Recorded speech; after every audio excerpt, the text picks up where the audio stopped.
influence things. It is fair, though, to say that at least recently, historically, more of the claims of inappropriate gerrymandering have been brought up against Republicans, or at least partisan gerrymandering.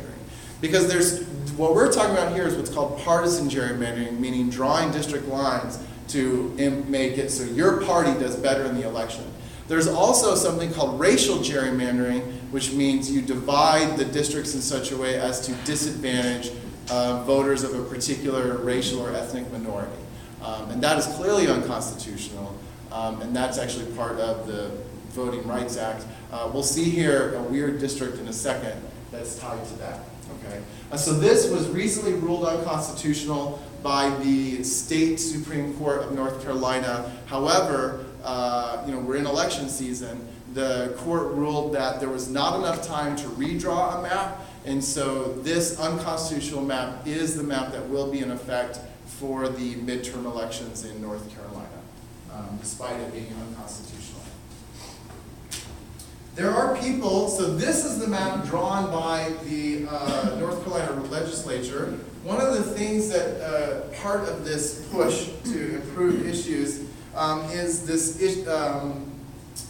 people are trying to show other maps that might be better. So this map right here was put together by a researcher at the University of Michigan who's done lots of work and appeared as an expert witness in several court cases about this, as a map that accomplishes the goals of equal representation, but does one person, one vote, but does a better job and is not as partisan. You can see that these districts are more compact and more sort of normal. Just to show that they're, and we'll talk about that later, this idea of comparing to alternate maps. This is another famous district. It actually has a name, the Earmuffs District. This is Illinois Congressional District 4. You can see here, I think this is like a bridge or a highway or something like this. These are connected. It's all this green area connected here. So this was drawn by Chicago legislators, and this in particular was drawn in order to advance the political aspirations of, in this case, black Americans that living in this area. Because this district pulls together two neighborhoods that are predominantly black, and the rationale here was that this allows, what's the term I'm trying to see, candidate of preference. This allows that minority to elect a candidate of preference. So if they want to elect a black representative, they have the voting power to do so. So sometimes gerrymandering, this is clearly gerrymandering, there's nothing natural about that district, but sometimes it's used to advance ostensibly positive goals as well. It's not all just partisan, but it has been mostly partisan recently. Question. Yes? Is it still unconstitutional if it's for like a positive thing like that, or is it? So that's the question. Well, okay, so that's a multi-layered question. So first of all, is it unconstitutional?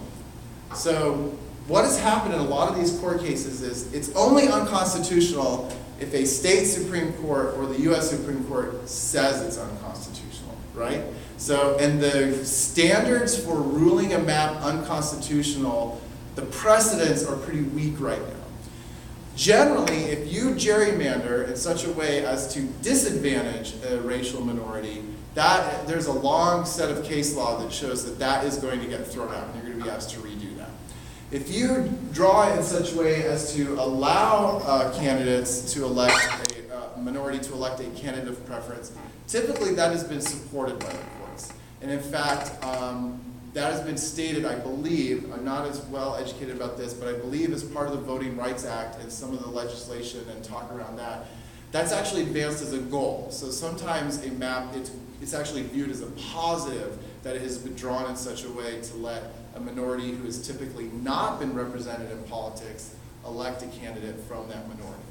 So I think the short answer to your question is, in general, maps that gerrymander to help a minority are not thrown out, in general. That's not to say they're not challenged, but in general, they're not thrown out.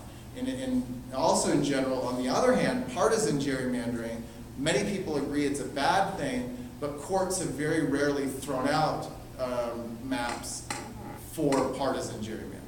So in particular, this Wisconsin case went all the way up to the Supreme Court, Gill v. Whitford, and the ruling that came down just this past June was that that map was ruled okay. It was ruled constitutional. They could not find a strong enough reason to throw it out. Any other questions so far? Okay, we're doing this. Oh, okay. Well, what's next? I can't remember what's next here. Okay, yeah, what's math got to do with it, right? So I have a mathematician, this is a math talk.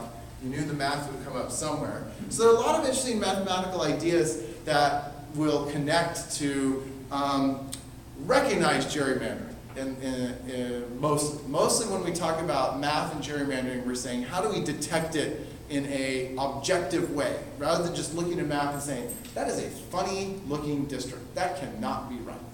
And in particular, math comes into play when we try to assess two of the conditions that are typically applied to maps. So maps, generally, states will say they should be compact, whatever that means, and contiguous, whatever that means. Now, contiguous is actually pretty easy. You cannot have two separate pieces. So you cannot say a district is actually separated. And that's why we get these long, thin connectors. Because every district has to be connected. That's contiguous. But what does compact mean, right? In general, this is meant to imply that it's not all spread out, it's not all squiggly like a noodle, but it's more round. And so how can we measure that with math? How can we recognize compact districts? And so that's where models and measures come into play. And then later I have a slide that will talk about where nowadays this isn't so much a way to measure gerrymandering from one map, but using big data and massive computations to assess gerrymandering in a different way. It's fascinating. Okay, so first, let's look at some math here. So again, models. So this is mathematical right here. So how does math help us understand gerrymandering? Well, what is a mathematical model? A mathematical model is a mathematical system, a picture, equations, graphs, whatever, that you choose to represent the real world. And you do it in such a way to look at certain features, highlight certain features of that real world phenomenon. And these pictures that we looked at already, these are mathematical models. There is no state that looks like this. There's no city that looks nice and rectangular like this. But when we look at these pictures, it helps us understand what's going on with gerrymandering. So the first math point here, and how math is used a lot, is just to illustrate the issue. So you can understand, you saw the map of the census tracts. If I tried to give you a real example of drawing boundaries with all those squiggly lines, it would be very hard to understand. But when we boil it down to its feature of nice little, make the geometry simple, make it clear who's voting for whom, this model helps us see and illustrate the ideas I talked about of cracking and packing as an example. So that's the first thing that math can do to help us model, understand the world, is help us build simple models to understand features. Okay. Another thing is that math can help us do computations to accomplish certain goals. So this is a map of Melbourne, Australia, and these are the actual school district boundaries in Melbourne, Australia. And this is a little bit tangential to gerrymandering, but it has to do with drawing maps to have nice features like compactness. And you can see all of these boundaries, if we were to sort of intuitively say what we thought a compact district looked like. These all look pretty compact to me. There's no stringiness. So what's going on here? These are actually shapes that are called Voronoi cells. So if you have a bunch of points on a map, and you want to divide the map into a region so that each cell contains the points that are closest to the fixed points, the way you do that mathematically is Voronoi cells. Now what does that have to do with school districts? Here's a school. This is the school's district. All the points in this district are closer to that school than to any other school. And so on the boundary here are those points that are equidistant between these two schools. If you remember your geometry, you'll remember that the set of points equidistant from two other points is a line. And so that's why we have a line here is this boundary. And this line right here are all the points that are equidistant between these two schools. And there's a mathematical process by which you can divide the map up. Now obviously there's some special cases having to do with the geometry of Melbourne and near the bay and all that. But most of these are Voronoi cells. So this mathematical calculation can give you a positive feature. Every student goes to the school that is closest to them geographically. This is not how we draw school districts here in the US, at least not in all cities. School district boundaries change a lot in a very frustrating way. I've heard from some parents in Williamson County. For example, I have a colleague who knows somebody who can step out their front door and look across the street to a school, and they do not go to that school, right? So a Voronoi cell district would avoid that in an objective way, right? There's no, you can't claim somebody's interfering with this or manipulating it. It's objective in the sense that once you set up the rules, this is the map that's determined, you haven't influenced it. And so math can help you in those sorts of ways. Now, could we solve gerrymandering with the Voronoi cells? I don't know. Maybe Voronoi cells would be a way to start. Maybe you pick certain key areas of the state and look at what the Voronoi cell division would be for that. But as far as I know, I don't know if anybody's looked at that as a starting point. We can't use the Voronoi cell diagram boundaries exactly because we have to follow census tracts. Okay. Now here's another way we can use math to measure gerrymandering, and this is sort of a side question. So this is a quote from Wikipedia. This actually goes back. I remember I wrote a paper about this, or about this math problem in grad school. So this is the legend of Queen Dido of Carthage. So she was trying to find a place for her people to have a home, and she landed on the coast of North Africa. And as this quote says, you see that they asked the local king, they said, can we have some land? And I won't take a lot of land. I just want the amount of land that can be covered by an ox hide for my people. And so the reasonable king, he didn't know he was in a story. He didn't know there was a trick. So he said, sure, okay. All right, so this is, I'm just curious what you would do. So if you were a crafty monarch, what would you do? So the king has just told you, you can have the amount of land enclosed by an ox hide. As the monarch? As Queen Dido, monarch, where you are the monarch. You are not the local king. You are Queen Dido, trying to get as much land for your people as you can. Cut up the outside into tiny pieces. Bingo, right? Have you guys ever heard, remember when you were kids, did you ever hear there people, I know I did, I heard this a lot, but the little puzzle like, I'm going to step through this sheet of paper. You ever heard, seen that trick? Like, here's a sheet of paper, and I'm gonna step through it as a person. And the way you do it is you cut lots of zigzags, and so then it unfolds in this really big circle, and then you can step through it. So Dido did that, okay? But that's not the first step, right? So that's just the first step. The first step is she cut it up into little strips and had these thin strips so she could enclose land with the ox hide now. Okay, now what would you do? Right? That's the question. So now you've got the ox hide, you've got the strips. Which would you do? Would you do that, the left or the right? Okay. On the left, we have a way to enclose area where we use a lot of perimeter, this big blob, but we don't get much area. And you can imagine an even more extreme picture here where we get very little area for our strips, right? If we just, for some reason, just run it all the way up along the coast here, then turn around and run it all the way back in this super thin line, we've just wasted all our cleverness. It's much better, in fact, to do a nice round shape with your boundary. Okay? So this goes back, this problem, so the question here is, you're Queen Dido, you have a very long strip, you've got the longest strip you can make out of your ox hide. How do you enclose the most area? So you have a fixed perimeter, and you want to enclose the most possible area. And you want to do something more like this, less like this. Any guesses as to what the best answer is? Not a spiral. A spiral, if you make a enclosed spiral, it ends up that the little thin area isn't as much as you could get. So not quite a spiral. Remember, less like this, more like this. Less like the left, more like the right. Any other guesses? Okay, triangle's better, but you can do better yet. Like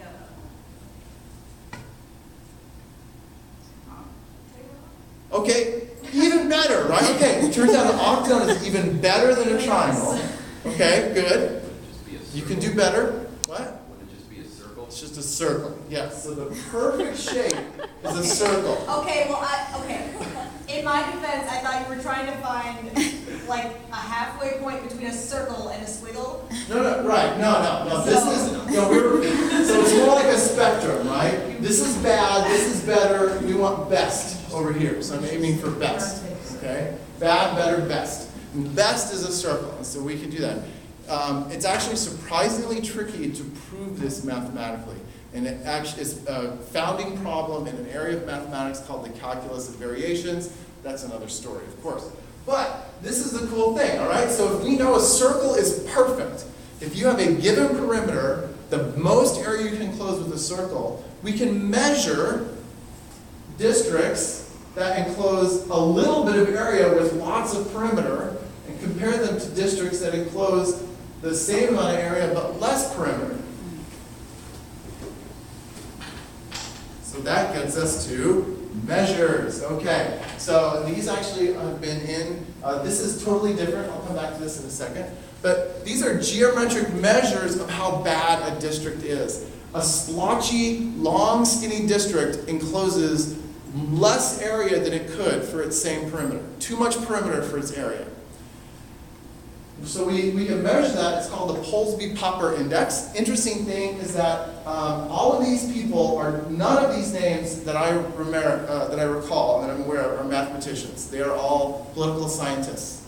Okay, so they went and harvested math.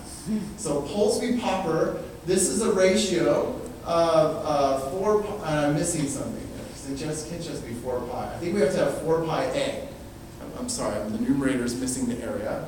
So we take the area divided by the square of the perimeter, multiplied by 4 pi. A circle is 1. That's perfect. Perfectly bad is 0, if you have 0 area for perimeter. Okay? So the closer you are to 0, the less compact we say that district is.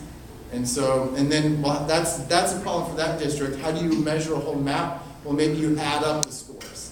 And a low score is bad, a high score is good. Okay, so that's one way to measure it. So that should have the area of the numerator. Why 4 pi? Well, it has to do with the actual formula for the area of a circle and its circumference and all those ratios there. So that 4 pi is chosen to make sure that the perfect ratio is 1. Now, another option, this is called the Rioch score, related but not exactly the same as Polsby-Popper. Here you take a district and you draw a circle around it. Okay? A long, skinny district with a circle around it, that circle will enclose much more area than the district itself. A round, nice round blobby district, you draw a circle around it, that circle will mostly be the same as the district. Okay, so the area of the district and the area of the circle will be close. So that's what this ratio is. We take the area of the district divided by the area of the circumcircle. Low score, bad. Score close to 1, good. Again. Okay. And now here we are on the cutting edge of measurements of gerrymandering, 2015.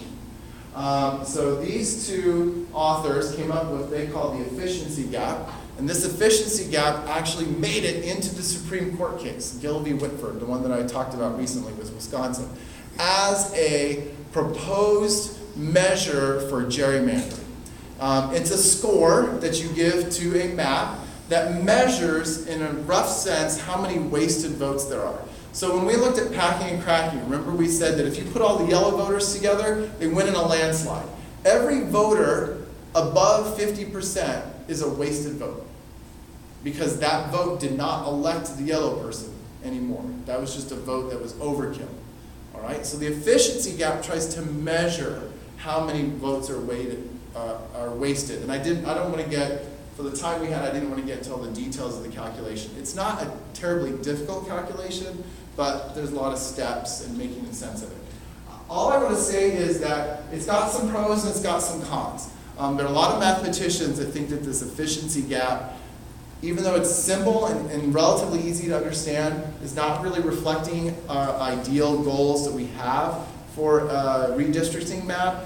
And I'm personally, based on the little I've looked at it, fairly convinced by those. So I'm not a big supporter of the efficiency gap. I think there are better ways to measure this. And so far, what I find the most convincing way to detect gerrymandering is using big data. So the quote